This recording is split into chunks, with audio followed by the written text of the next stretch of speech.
Hello, good morning. So bank Nifty 555 points gap up open झालं आहे आणि मार्केटमध्ये मी इथे 923ला मी डाऊन साईडचा जो आहे ट्रेड घेतलेला आहे. मार्केटने ओपन झाल्या जो आहे तो अपसाईड एक मोमेंटम दिलेला आहे आणि त्या अपसाईडच्या मोमेंटममध्येच आपण जो आहे तो डाऊन साईडचा ट्रेड घेतलेला आहे. कारण मार्केटकडे जे आहेत ते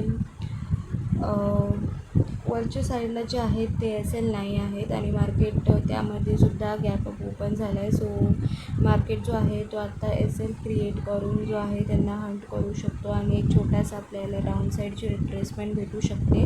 बट आपली जी आहे ती रॉंग एंट्री झालेली आहे आणि आपला जो आपण एंट्री केल्यानंतर मार्केटने एक छोटीशी वरच्या साईडची एक रिट्रेसमेंट दिलेली आहे आणि त्यानंतर डाऊन साईड ट्रॅव्हल करायला चालू केलं आणि आपला जो आहे तो टार्गेट असेल खूप छोटा असतो. त्यामुळे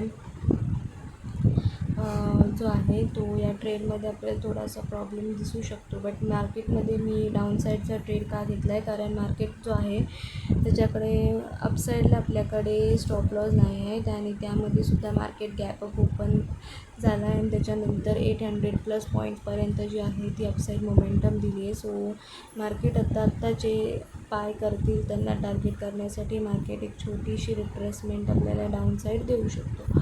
सो त्याच रिझनसाठी मी हा डाऊन साईडचा जो आहे तो ट्रेड घेतला आहे.